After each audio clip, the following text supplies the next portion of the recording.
10. Emma. Higher or lower? Lower. Pick a card, any card. Any card. What is it? 5. Yes. Is lower. Well done. Lower. Okay, so I'm going to go higher than a 5. What is it? 8 is higher than a 5. Right, your turn. Higher or lower? Oh, it's hard. Lower. Oh, God, ace. Is ace higher or low? Low. Low, okay, that's fine. Is it? Checking. Yeah, ace is low in this game. So you said lower than 8? Lower than 8, okay. What's that? 6. 6. Okay, I'm gonna go. Oh, pretty bang in the middle. That's not. Higher. I'll go higher. Higher than a 6. Ooh. Ace is low. Oh, that's your point. Okay, 1-0. 1-0. Okay. Who started last time? So you pick a card. This is the first. This is just the start. I'll start this time. That is a 10. Okay, I'm gonna go lower than a 10. Lower than a 10 is this card right here. A 4 is lower than a 10. Yeah. Over to you. Higher or lower? Higher, definitely higher. Come on, 2. 5. Jammy. Higher. I'm gonna go higher than a 5. Queen. Yes. It's definitely higher than a 5. Okay, where are you gonna go? Lower. You literally got 1 card. If you get a king, then you're very unlucky. 2. 2. Okay. I'll go higher than a 2. Ah! What does that mean? Oh, draw? Yeah, don't know. I said lower. I said higher than a 2. It's not higher than a 2. You're gonna give it to me? She'll win.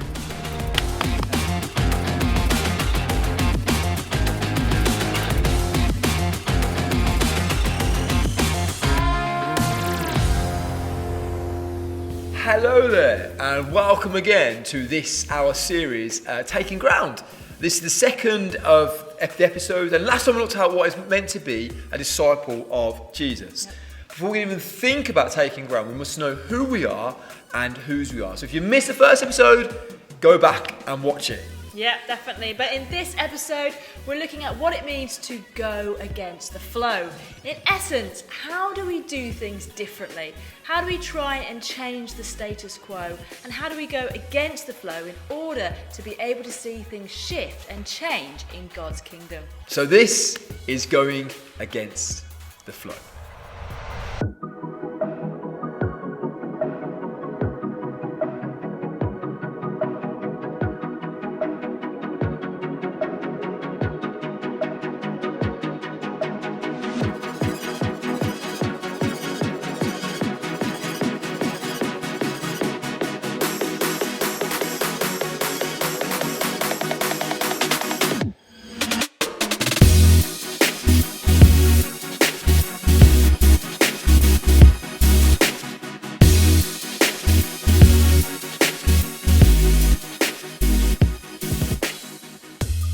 So Emma, I wonder what it is that annoys you. Annoys me? Well, quite a few things to be honest, but the thing that annoys me the most is wires. You know, when you just put them down and they like tangle each other, it's like they've done a dance, and you're like, what have you done? And you have to untangle them. It annoys me. What about you? So for me, one that stands out particularly is actually bad drivers. Now I spend a decent amount of my time on the road, and I come across more and more bad drivers. I feel that I'm quite a good driver, quite decisive, quite direct. I don't like to mess around. However, some people on the road seemingly just are out to annoy me and to frustrate me. I know, by driving slowly, by driving badly, by driving indecisively, I can get so frustrated and so annoyed that I have to make sure and always hold on to the fact that I'm a Christian and God loves these people. It does, it's true. One thing that particularly annoys me, I think, is that I have no control about how these people drive. I can suggest, I can flash my lights, I can beep, I can hint heavily, but ultimately, I can do nothing about how another person drives. Yeah, okay, I totally get you. And it's true, I am a self-confessed great driver as well. So I feel your pain. It is interesting though, isn't it, that in life there are different situations which annoy or frustrate us, but sometimes we can do something about it, or at least attempt to, and yet we don't. We don't attempt to. Yeah, so in today's episode, we want to talk to you about a group of people who were in a frustrating situation, and yet they did do something about it. They did take ground. They went against the flow. And they didn't let the challenges that were in front of them stop them.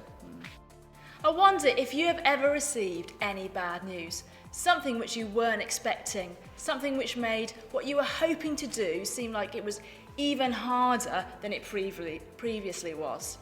Well, there's a few people in the Bible that has been true for, so let me introduce you to the Israelites in the Bible. The Israelites have left Egypt and they're headed to the land that they have been promised. They reach the border of the land of Canaan, otherwise known as the Promised Land. They've been waiting for this, and they sent 12 people in to spy out the land. Basically, their job was to see what the place was like and what it was going to be like to live there, what the food was like, and most importantly, where's the closest Nando's? Stuff like that. So pick up the story in Numbers 13. I'm going to read it from my Bible today. Numbers 13, verses 26 through to 33, which says the following. They came back to Moses and Aaron, the whole Israelite community, at Kadesh in the desert of Paran. They reported to them and the whole assembly and showed them the fruit of the land. They gave Moses the account. We went into the land which you sent us, and it does flow with milk and honey. Here is its fruit. But the people who live there are powerful, and the cities are fortified and very large. We even saw the descendants of the Anak there. The Amalekites live in the Negev, the Hittites, Jebusites, the Amorites live in the hill country, and the Canaanites live near the sea along the Jordan. An important bit to remember there. Then Caleb silenced the people before Moses and said, we should go up and take possession of the land, for we can certainly do it. But the men who had gone up with them said, we can't attack those people. They are stronger than we are. And they spread among the Israelites a bad report about the land they explored. They said, the land we explored devours those living in it. All the people we saw there are of great size. We saw the Nephilim there. The descendants of the Anak come from the Nephilim. We seemed like grasshoppers in our own eyes, and we looked the same to them. Right, so basically, it wasn't good news. Most of the spies that had gone into the land came back with the same kind of news. That there are people there that are too big or too strong or too powerful, and we will not be able to attack them and take possession of the land. Years of being slaves in Egypt, loads of time wandering in the wilderness, always the hope of being able to take this promised land. And in one moment, the land that they had headed for wasn't a place that they could settle in. Gutted. Got it. Or so they thought. And so we pick up the story again in Numbers 14, 5-9. Let me read it to you. Then Moses and Aaron fell face down in front of the whole Israelite assembly gathered there. Joshua son of Nun and Caleb, who were amongst those who had explored the land, tore their clothes and said to the entire Israelite assembly, the land we passed through and explored is exceedingly good. If the Lord is pleased with us, he will lead us into that land, a land flowing with milk and honey, and he will give it to us. Only do not rebel against the Lord, and do not be afraid of the people of the land, because we will swallow them up. Their protection is gone, but the Lord is with us. Do not be afraid of them. So, two of the spies who went into the promised land, Joshua and Caleb, they knew they could take possession of the land in spite of the obstacles that were in front of them. They knew the promises of God and had faith to believe that the possession of the land would be granted if they simply believed and acted upon that.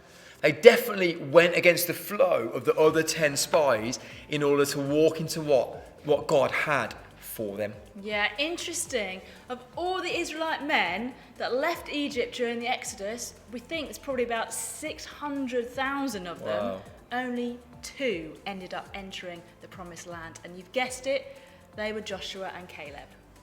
Joshua and Caleb, I love their story. They went against the flow in order to take ground. Yeah. And here are some lessons that we think that can be learned from their decision to go against the flow, and we can apply it today. So firstly, don't be afraid to go against popular opinion. As we said before, 2 out of the 12 spies stood up for what they believed in, when it would have been much easier, wouldn't it, just to go along with the crowd and admit defeat. Sometimes, when looking to take ground, we would need to go against the status quo, against the norm, and take a step back from the crowd. Yeah, it's really good. The second thing that we need to learn from Joshua and Caleb is that if God has promised something, he will deliver it. Good. God is a promise keeper, and he will do exactly that. He will keep promises that he has made to you. So never let fear get in the way of fulfilling God's promises over your life. Fantastic. And the next thing that I think we can learn is that a God-given vision is always bigger than the challenges. Now, all pioneers will face obstacles along the way, but we must respond to such obstacles with faith. Yeah. A God-given vision will win every single time, no matter how many challenges or obstacles that you need to overcome along the way. Yeah. And finally, don't miss your calling because of the fear of the unknown. You know, the other 10 spies missed out on what God had for them because they responded with fear rather than faith. So never let fear be the reason to stop you from doing what God has called you to do. To take ground, we need to be people who channel their inner spirit of Joshua and Caleb, not being too worried or too scared to go against the flow.